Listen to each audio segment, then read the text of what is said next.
Well, thank you, Madam Chairwoman and Ranking Member, for your leadership on reworking the current SBIR program. I'm from Pennsylvania. Pennsylvania's been a fairly active state, and with 761 SBIR awards over the life of the program. And my district, the 5th, Pennsylvania alone, has 75 awardees over the life of the program. Of those 75 awards, awardees, there were 297 awards. And those 297 awards totaled $102.5 million. So it's a lot of innovation investment. So it's a great program, and certainly looking at ways to continue to improve it. Dr. Koenig, with the recent economic conditions in the country that we've had, and it looks like it's kind of touched all parts of our economy. Have you seen venture and angel capital that well dry up at all? Absolutely, definitely. Just the impact right now on companies that I described in terms of the available cash that they have remaining. Almost half of the companies have less than a year of cash, and these are public companies. If you talk about the private companies, it's even worse. What I've seen is a shift that the venture capitalists, where they are funding many of the companies, they're now beginning to place bets and having greater reserves for these companies because they know it's going to take much longer to get to commercialization. And so in the end, there's going to be lots more companies failing as a result of the inability to continue funding from these sources. So, and I think it probably goes without saying that then these, especially these tough economic times, and that impact certainly emphasizes the importance of the SBIR program. Without a doubt. I mean, it's funny. I recall when I was head of research at MedImmune, and MedImmune was one of the most successful biotech companies in this country and actually in the world, and was awarded an SBIR 1-2 funding.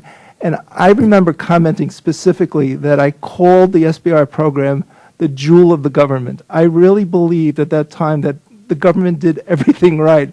And when the rules changed in 2003, I was very upset about that because I've seen the value, the impact of this program on what it could do in terms of the lives of people in this country, the development and successes of a company, and the development of very important products that are making differences in the lives of individuals. Right. Ms. White. I just wanted to address that as well. Again, as a funder of promising therapies, our goal is to bring therapeutics for cystic fibrosis into the market and into patients. And we work with a host of companies ranging from very small companies just out of academia, 5, 10 employees, to very large pharmaceutical companies. The story I told you in my testimony about Alnara Pharmaceuticals, I think, really illustrates the importance of this program now in this current economic time. I mentioned that Alnara Pharmaceuticals was a company that we'd had our eye on. They produced enzymes, which is something most people with cystic fibrosis must take, but they didn't produce a cystic fibrosis enzyme. We thought we had a product where the company had funding has actually dried up. They were going bankrupt, and we knew that there was hope for cystic fibrosis in this company's product. And so we needed to partner it with a larger, more stable company that could carry it through, and using our funding could utilize it as a new branch of their business model. And the result was a positive for everyone, for our patients first and foremost, but also for the company. They were able to bring new employees in. They were able to bring some of the employees who had been working on the product at a smaller company, and an SBIR funding would have been essential as well in that model. Great. Just real quickly, follow up to Ms. Dahlkemper's question, and it's probably an unfair question because you all are working with venture capital. Is there anything that you see that would be a safeguard to make sure that those small businesses, especially in rural Pennsylvania, our districts are very similar, who may not have access to venture capitals? I think of all the programs we have, we only have 2 that we've been able to have that connection. Are there any safeguards to make sure that the competing ground remains kind of fair and equitable for those rural small businesses that do not have access to that kind of a resource? Mr. Thompson, it is a question that has come up, and a number of small SBIR firms have been concerned about now having to chase after venture capital to ensure that they can remain in the game. We think it's an unfounded fear. As I mentioned earlier, the caps and the application of the caps presents special problems within each of the agencies. We think it's poor public policy. The fact that a venture capital firm is resident in Silicon Valley doesn't mean that they can't come to rural Pennsylvania and invest in a project there. I think the problem is that there's two issues. One, there's a great misunderstanding of what a venture capital fund is.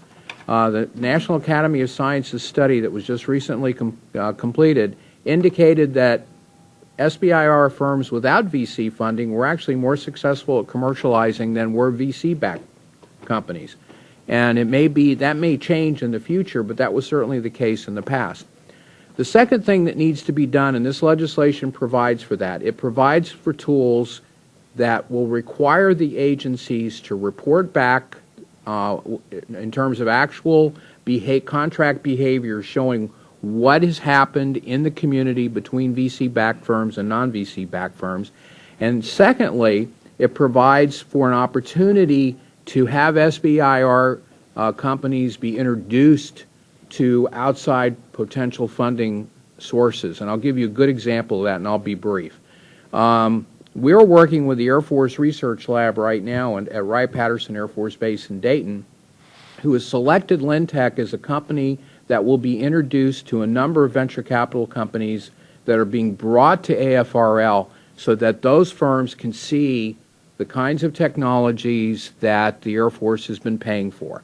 That is exactly the sort of framework that we've been talking about needs to be done on a more consistent basis across all of the services and, frankly, across all of the agencies. And so that fear that has been expressed by your colleague from Pennsylvania can be addressed. And with the greater awareness, the greater knowledge, the greater access to tools, that fear will dissipate. If I may, also in terms of leveling the playing field, also ensuring that that there are resources for any applying company to really make sure that they understand what goes into a grant application. The relationships that we have developed with the different agencies, with our program managers, have been really important for us, both in advance of an application and then subsequently. So, making sure that the agencies understand the importance of assigning someone to that company and that they're responsible, in effect, for shepherding things through for that company is going to be how you level the playing field, because then you make sure that you're not relying on, or that the company isn't relying on some third party for their sophistication. Thank you.